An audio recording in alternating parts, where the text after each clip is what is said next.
მოგესალმებით გათმობების პირდაპირ ეთერში, ჩვენ ბათუმში ვართ. საკონსტიტუციო სასამართლოსთან ისევ იმართება პროევროპული საპროტესტო აქცია. გრძელდება ეს საპროტესტო აქცია ქვეყნის მასშტაბით უკვე დაახლოებით 500 დღეა. თქვენ ხედავთ, რომ აქ არის გამოფენილი ბანერი თავისუფლება რეჟიმის ტყვეებს, ასევე გამოფენილია საქართველოს, ევროკავშირის და უკრაინის დროშები. და მოქალაქეები ისევ დგანან ქუჩაში, ისინი მიიჩნევენ, რომ არ უნდა შეწყდეს ეს პროტესტი, მაშინ როცა ქვეყანაში ცდილობენ დიქტატურის დამყარებას და მაშინ როცა ამ ქვეყანას ყავს პოლიტიკური პატიმრები, სინდისის ტყვეები. დღეს ბათუმში ევროპის დღე აღნიშნეს, დღეს 11 ივლისია და სხვადასხვა ღონისძიებით აღინიშნა დღეს ევროპის დღე სასტუმრო ჰილტონში. ახლაც გრძელდება ეს ღონისძიება, უკვე მუსიკოსები არიან უნივერსიტეტის უკამდებარე შადრევანთან, იქ არის მოწყობილი სცენა. ევროკავშირის ელჩის სიტყვით გამოსვლაც მოვისმინეთ დღეს ქართულ ენაზე, რაც ძალიან სიმბოლური და მნიშვნელოვანი იყო. მან თქვა, რომ დასანანია საქართველოს ის მდგომარეობა, რაშიც არის საქართველოს, სადაც არის საქართველოს დღეს. როცა ის ვეღარ მიიწევს წინ ამ ევროინტეგრაციის გზაზე. მინდა გავისაუბრო დღეს პროევროპული აქციის მონაწილეებს, გიორგი კირთაძეს ხედავ, პოლიტიკოს, პარტია ახალის ერთ-ერთი ლიდერს და პირველად მას გავესაუბრები. საღამოშიდების ბოდიში გაგაწყვეტინებთ. გიორგი, ევროპის დღე აღნიშნეს დღეს ბათუმში, ალბათ მოისმინეთ ევროკავშირის ელჩის გამოსვლა ქართულ ენაზე და მან თქვა და ხაზი გაუსვა იმას, რომ დასანანია ის, რომ აღარ მიიწევს საქართველოს წინ ამ ევროინტეგრაციის გზაზე. რა იყო თქვენთვის მნიშვნელოვანი და საყურადღებო ევროკავშირის დღევანდელ განცხადებაში? ამბავი იყო ალბათ ის და სამწუხარო პირველ რიგში ის, რომ არავინ მივიდა ქართული ოცნების წარმომადგენელი დღეს მთავრობის არცერთი წარმომადგენელი არც მერის სამონისებას არ ესწრებოდა. ინფორმაცია არ ქონდა, უბრალოდ სასაცილო იყო, მეც ვიყავ იქ მისული და უამრავი ბათუმელი და რა თქმა უნდა ეს ინფორმაცია ხელმისაწვდომი იყო ყველასთვის და როგორც ეს იყო დემონსტრაციული ნაბიჯი, რა თქმა უნდა ქართული ოცნების მხრიდან გაკეთებული. რაც შეეხება ელჩის განცხადებებს, და ისედაც ერთი ევროკავშირის ელჩის იქნება თუ ევროპის ქვეყნების ელჩების რაღაცა პრივატულ საუბრებს იწერენ ესენი და მე ფოტო-ვიდეო მასალას აქვეყნებენ და ეგ ამბავი არ იცოდნენ, ხო რა თქმა უნდა არის არაცი. რაც შეეხება განცხადებებს, ეს მოვისმენთ, ხო არის ელჩმა აღწერა ის რეალობა, რაც უდგას ახლა ჩვენს ქვეყანას, ის სამწუხარო რეალობა, მაშინ როცა ევროპის კავშირის გადაწყვეტილება ძალიან მყარადაა მიღებული გაფართოებაზე, ის ქვეყნები, რომლებიც ევროკავშირში მივიყვნენ, რამდენად წინ არიან უკვე ჩვენზე და ამ დროს როცა ეს წარმოუდგენლად დიდი შეაძლებლობები აქვს ჩვენს ქვეყანას, რას აკეთებს ამ დროს ძალაუფლება მიტაცებული ბიძინა ივანიშვილი და ქართული ოცნება. ხო გვესმის კარგად ამას რატო აკეთებს? ის ამას აკეთებს იმისთვის, რომ დიდხანს იყოს ძალაუფლებით აღჭურვილი, ალბათ ამდენხანსაც საერთოდ სიცოცხლეს აპირებს, იმიტომ რომ ასევე ფაქტია, ხო რაღაცა თავკუთარი ოჯახის წევრებით აპირებს მერე ვიღაცების ჩანაცვლებას და ამასობაში რას ვკარგავთ ჩვენ? ეგ არის ხო ყველაზე მნიშვნელოვანი. ჩვენ ვკარგავთ წარმოუდგენლად დიდ შანსს გრძელვადიანი პერსპექტივით კარგად ცხოვრებას. ჩვენ ვკარგავთ შანსს იმისა, რომ აქ ახალგაზრდები კაპიკებზე კი არ მუშაობდნენ და რაღაცა ის მინიმალური ანაზღაურება კი არ ქონდეთ, რაც აქვთ, არამედ ქონდეთ ნორმალური ანაზღაურება, ქონდეს უკეთესი განათლება. რავით, საფრანგეთში რატო გარბის ადამიანები სამკურნალოდ, როცა ევროკავშირის წევრობის შემთხვევაში შესაძლებელი იქნება, რომ ამ მასშტაბის ჯანდაცვა აქვე ქონდეს საკუთარ ქალაქსა თუ ქვეყანაში, აღარ ვსაუბრობ პენსიაზე, ეკოლოგიაზე და ასე შემდეგ. მოკლედ, გრძელვადიანი პერსპექტივით კეთილდღეობით ცხოვრებასა და რაც ასევე ძალიან მნიშვნელოვანია, უსაფრთხოდ ცხოვრებას აგარგვინებს ქართულ ხალხს ბიძინა ივანიშვილი. მაგრამ იმედია, რომ ეს ყველაფერი არის დროებითი და წარმოუდგენელია, რასაც ვსაუბრობთ ევროპის დღეებზე მეგობრებთან ერთად, რომ წარმოუდგენელია ივანიშვილმა მიაღწიოს იმას, რაც მას მიზნად აქვს დასახული. მას უნდა რომ ჩვენ სამეზობლოში ან არც თუ ისე ახლოს ჩვენს ქვეყანასთან ყოფ დიქტატორებს ნიბაძოს, ხო, ნიბაძოს ადამიანებს, რომლებიც მოახერხეს და საკუთარ რაღაცა ქვეყანაში აღარ ისმის განსხვავებული აზრი. და ესეთად მიიღოს ის, რა ვიცი, თელმა ვერ შეძლებს თქვენი აზრით ამას ვერ შეძლებს. რატო ვერ შეძლებს რუსულმა რეჟიმმა მაშინაც კი როცა მართლა პირდაპირ უშუალოდ კეფაში ტყვიას ესროდა განსხვავებულად მოაზროვნე ადამიანებს და თანამედროვე სამყაროში ამას ივანიშვილი ვერ შეძლებს. სხვა ხალხი ვართ, ჩემი აზრით, ჩვენ და დარწმუნებული ვარ, რომ ის ამას ვერ შეძლებს.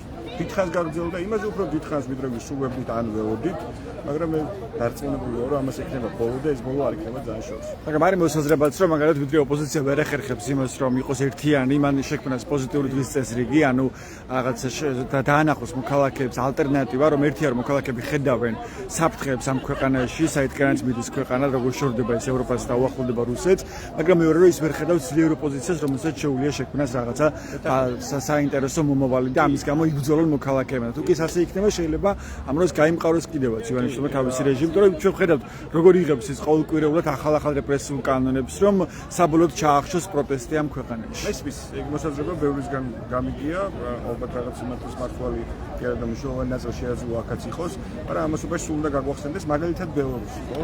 სადაც უბრალოდ განსხვავებული აზრი საერთოდ აღარ ისმის. და ამ განსაკუთრებულს კი არ აკეთებს იქ ალბათ უკვე ხო ლუკაშენკო ბიძნეევანიშვილისაგან ერთი და იგივე მეთოდებია, მაგრამ განსხვავებით ბელორუსისაგან საქართველოსთან ხალხი არ გარბის. განსხვავებით მოზრუნე ადამიანების ძირითადი ნაწილი ქვეყანა კი აგარბის აქ ამ ქვეყანაში დარჩენას და ბრძოლას აგრძელებს, მათ შორის ციხეში ყოფნის პირობებშიც კი. თქვენი კოლეგა და ძალიან მაგარი ქალბატონი ზია ამაღლობელი არის ალბათ ერთ-ერთი ყველაზე მნიშვნელოვანი მაგალითი ამისი, ხო? რომ ადამიანი როგორ იბრძვის რეჟიმის წინააღმდეგ, პოლიტიკური პარტიის ლიდერები, აქტივისტები, ახალგაზრდები, უამრავი ადამიანი.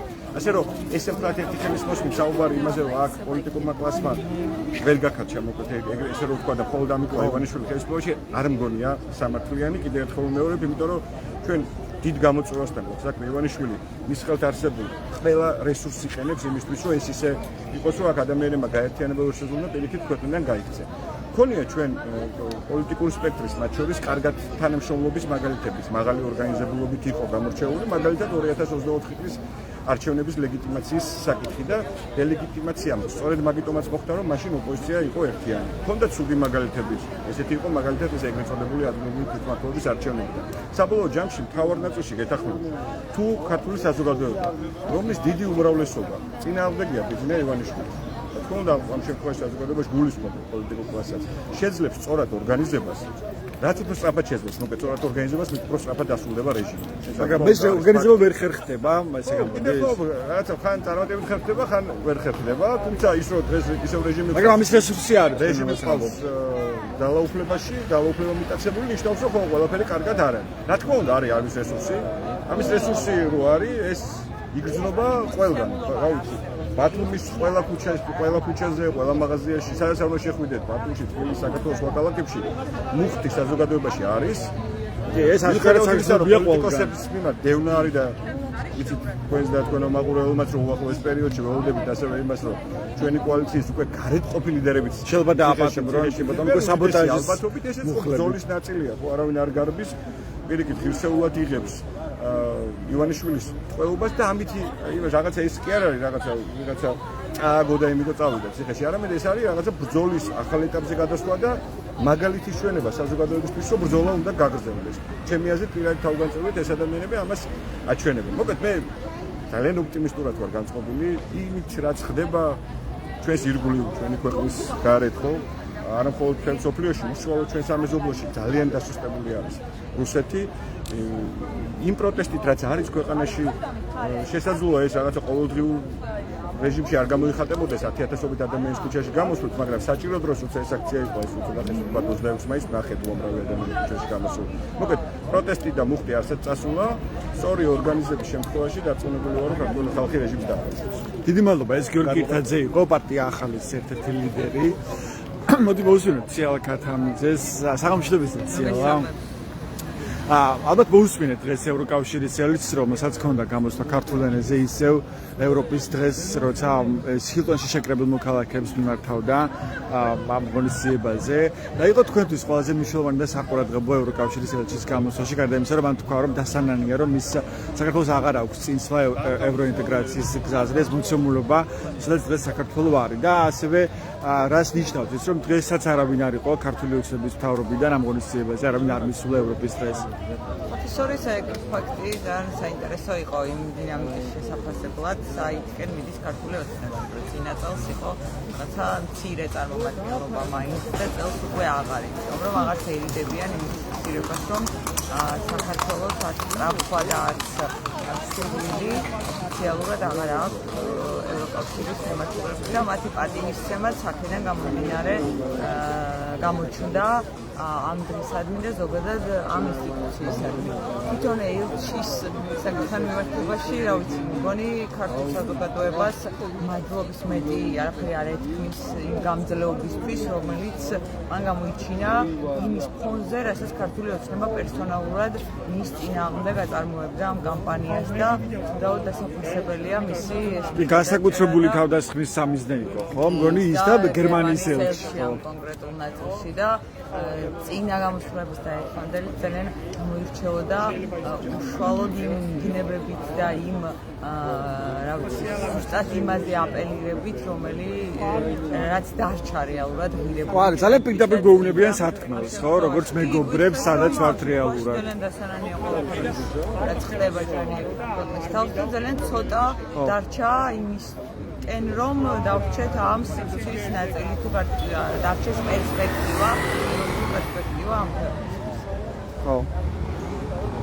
და ხო, არავინ არ იყო დღეს აბსოლუტურად. მეც ვიყავი ამ ორისიებაზე, არც მერიდან, არც მთავრობიდან, აჭარის, არც ცენტრალურ მთავრობაზე აღარ არის ლაპარაკი.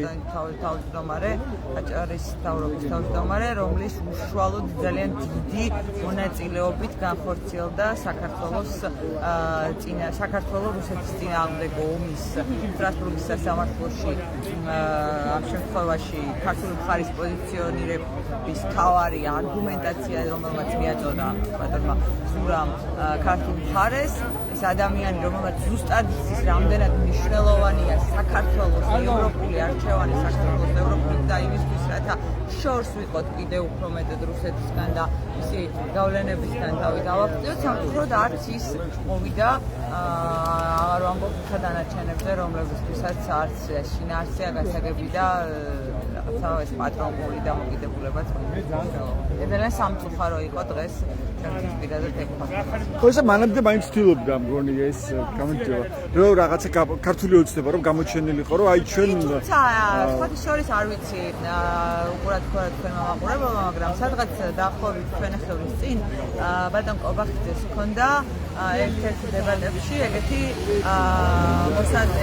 ფაქტი გააჩერა, რომ ანუ რაღაცის ახსნისას თქვა, რომ დიახ, ჩვენ 28 ნოემბერს ზუსტად ამიტომ თქვით ვარი ჩვენს ევროპულ მომავალზე, ანუ ეგეთი ფრაზა თქვა, რაც რეალურად არის აღიარება იმისა, რომ მთელი ამდენი ხნის განმავლობაში, ამ წლების განმავლობაში ქართული ოცნება აპელირებდა, ჩვენ არასწორად მოგეჩვენა რაღაცა, ის არ გითხოვს. მან თქვა, რომ დიახ, და იმიტომ რომ ევროპა გახდა რაღაცა ბიუროკრატიული ეს რაღაცა მათი მოსაზრებები აქვს, სწორედ ამიტომ ჩვენ მოქცეულებდნენ სწორად და ჩვენ ამ შემთხვევაში, რა თქმა უნდა, გავაგრძელებთ ამ ევროპულ გზას. ხო, დაადასტუროს უკვე დღესაც უკვე დღევანდელ დღეს ყომ კაფე დადასტურება იმის რომ არანაირ ევროპულ მომავალს არ ირჩევს ქართული ოცნება და უბრალოდ მოხდა ფაქტობრივი კონსტატაცია იმ ამბისა, რასაც რა ვიცი, ჯერ კიდევ 2-3 წლის წინ ვამბობ ქართულ ოცნებასთან მიმართებაში. მადლობა, ეციალ ქათამიძე იყო წინააღმდეგობის ერთ-ერთი ლიდერი საქართველოში და ბათუმში. ეს პროევროპული აქციაა ბათუმში, რომელიც გრძელდება უკვე დაახლოებით 500 დღეა. მალხას თქვენც მინდა რომ გაგესაუბროთ, იყავით, არ არის პრობლემა. დღეს არავინ არ იყო ქართული ოცნების მთავრობიდან ევროპის დღის აღსანიშნავ ღონისძიებებზე, რომელიც იმართებოდა მთელ დღის განმავლობაში სასტუმრო ჰილტონში, ასევე უნივერსიტეტის უკამდე ეზოში შადრევანთან. რას ნიშნავს ეს ამბავი თქვენთვის? ეს ჩვეულებრივად ყველა მიცის, თვითონაც ამას უკვე ამ წლების მანძილზე, 13 წლის მანძილზე მუშაობ პროპაგანდისტული ტელევიზიებით, რომ ხარს უჭერენ ირანს და რუსეთს და ამ ბნელ მხარეს და ეს თავის მომხრეებსაც არ მოსწონს, იმიტომ რომ ეს ეტაპობრივად გააკეთენ, მაგრამ უკვე გამოსავალი აღარ დაუტოვენ ქართველ ერს, მოსახლეობას და ვინც შეშინებულია ის არის ჩუმად და ჩვეულებრივად ევროპასაც თითქოს პოლიტიკურ სვლას აკეთებენ და ხალხს ეუბნებიან, რომ ჩვენ რაღაც პოლიტიკურ ჭყვას უბნევენ. ფაქტიურად უკვე დადასტურებულია, რომ არის რუსეთის ბედის ამალად დარჩენილი ქართული ოცნება, რომელიც ახლო მომავალში ამ თამაშს რო რაღაცა კატათამგონას რო ეთამაშებიან ევროპას აღარ იქნება ეგ თამაში და ჩვეულებრივად დასრულდება მათი ძალიან ცუდად რა ეს როგორც წინას თავრობებმა დაასრულა ყველაზე საშინლად დასრულდება იმიტომ რომ ეს რა მგონიათ რომ ასე მოხდება? იმიტომ რომ ჩემი პრაქტიკიდან გამომდინარე, ჩემს ცხოვრებაში რაც მე მინახავს, რა ჩვენ ბრძოლები მქონია ამ თავრობებთან, ფაქტურად ყველაზე უსამართლო პერიოდია ეს და ეს ცივილიზებული მხარე გაიმარჯვეს ფაქტობრივად. ხო, მაგრამ არ ჩანს რომ უკანი იხევს, არ ჩანს რომ უკანი იხევს ივანიშვილი, პირიქით აპირებს რომ გარეთ ვინც არის, თქო, ოპოზიციური ლიდერები ისიც კი ჩასვას ციხეში. ხო, ეხლა დაწყებულია და ძალიან სწრაფიტებით განიხილება ეგრეთ წოდებული საბოტაჟის საქმე, იგივე ნიკა გვარამიეს წინააღმდეგ და სხვა ლიდერების წინააღმდეგ, იგივე ელისაშვილი ჩასვეს უკვე 13 წელით ასევე ციხეში ტერორიზმის ფაქტზე, ასე მიიჩნევს პროკურატურა. ყველა ჩეთაგას და თელ საქართველოს ვის პროტესტია და ყველას აქ უკვე გასისხლცებული რომ ყველას დაგვიჭერეს, მაგრამ ჩვენ მაგის არ გვეშეთ და ვინც ზის დღეს პატიმრები არც ერთი ფაქტის სახეზე რომ არც ერთი არ ურიგდება ამ უსამართლობას და ერთ შეწყალებაც არ უქნოს და ფაქტის სახეზე არავის არ ეშინია. რა თქმა უნდა ჩვენ ქართველი ერი გაიმარჯვებს და ყოველთვის კაცობრიობაში იმარჯვებდა სიმართლე გაიმარჯვებს. ეხლა უბრალოდ არიან გამომავალ სიტუაციაში და ჩვენ კიდე ისეთი სიტუაცია ეს კიდე ევროპული მხარე, ცივილიზებული მხარე გამოიყვანს ამ მდგომარეობიდან. ძალიან სიტუაცია. ანუ როგორ? ანუ ის ვინც დანაშაულები აქვს ისე თუ ასე ამათ პოლიციელები მაგალითად ხო ფაქტურად ყველა ემსახურება რუსულ რეჟიმს და აი ყველა სხვა დაიჭერ, მაგრამ ყველა მიხვდება რომ უნდა გადაცადგენ ნაბიჯი როცა იქნება, გადადგენ ნაბიჯს და მომიშორებთ ამ სამართლობას. ერთი რამ მინდა ვთქვა, რომ ევროპული მხარე არ დაადანაშაულოს არავინ, იმიტომ რომ აი მეორადი ტანსაცმელები რო აცვიათ, ევროპული მეორადი ტანსაცმელები აცვიათ მათ, ბევრს, მათ ოჯახის წევრებს. ის ნათესავი შეიძლება მათ ბევრი ფული აქვს და რაღაც, მაგრამ დააკვირდნენ მის ნათესავის მეგობრებს, რომლებიც აღარ აინტერესებს, ვისაც ფული აქვს დაშოვი. დააკვირდნენ მეორადი მანქანები ევროპიდან, ევროპული მხარე გვიდგას დღეს და დაფინანსებები რაც გაკეთდა, ეს ყველაფერი და აუცილებლად ის პროპაგანდისტული არხები გადართონ. დასანქცირებული არხები, რომელიც ცივილიზებულმა მხარემ დაასანქცირა და შეხედოს სიმართლეს შეუყურო აგერა თქვენს ბათუმელები ერთი დაგვრჩა, რომელიც აჭარის ტელევიზია მიხურეს, ისიც მიხურა ერთი ბათუმელები დარჩა და წარმოიდგინე ბათუმელები თქვენ რო არ იყოთ ინფორმაციის წყარო რა იქნება ბათუმში და სულხარი რო არ იყოთ და ძალიან ერთეულები, თუმცა საბედნიეროდ არის თქვენი სახით, მზია სახით ეს ძლიერი მხარე და ამას ვერავინ ვერ შეებრძოლება. თავისუფლება რეჟიმის ტყვეებს, თავისუფლება საქართველოს და ერთი ბაბუ გადავიღე დღეს 41 ეწერა მაისურზე და ბაბუ მეთქი შენ 20 საფიჭე ყვავილებზე ვაჭროს და არაო მე არასდროს არ უჭერდი ხარსო უბრალოდ მე უჭერო ხარსო თავისუფლებასო და აი წარმოიდგინე აპარატომაცია ეს მაისურიო აი რიტომაცია ეს მაისურიო მე არასდროს არ უჭერდი ხარს აღარ ჩავძიებულვარ მაგრამ არავინ არ უჭერს ხარს და არასდროსაც არ უჭერდი ხარსო ესე ამბობს ხალხი და ავიცი არჩევნებიც რო ჩაადაროს დარწმუნებული ვარ რა ვიცი მინიმუმს აიღებს ისეთ სიტუაციაშია დღეს ქართულებს იმიტომ რომ ისეთ სიტუაციაში ჩააგდო ხალხი და ხალხი ყველაფერს ძნობს ყველაფერს ხედავს დიდი მადლობა ეს მახაზი რემანზე იყო თომასის ჩვენს პირდაპირ ეთერში ასეთია დღეს ბათუმის პროევროპული საფრთხეს აქციის მონაწილეების გზავნილები ბოლო ამბებზე მათ შორის იმაზე რომ დღეს ბათუმში აღინიშნებოდა ევროპის დღე ევროკავშირის ელჩი ესწრებოდა ასევე ამ ორგანიზაციებას, მან სიტყვით მიმართა საზოგადოებას და ხაზი გაუსვა იმას, რომ დასანანია საქართველოს ის მოცემულობა, სადაც ის დღეს არის, როცა მას არ აქვს წინსვლა ევროინტეგრაციის პროცესში. თქვენ შეგიძლიათ მისი სიტყვით გამოსვლა ნახოთ ბათუმელების გვერდზე, როგორც Facebook არხზე, ასევე YouTube-ზე. ეს უბრალოდ ჩვენს გვერდებს ბათუმელები და ნეგეზეთ რომ მიიღოთ განახლებული და სანდო ინფორმაცია. ასეთ იყო ბათუმელების პირდაპირი ჩართვა. მადლობა ყურადღებისთვის. დროებით.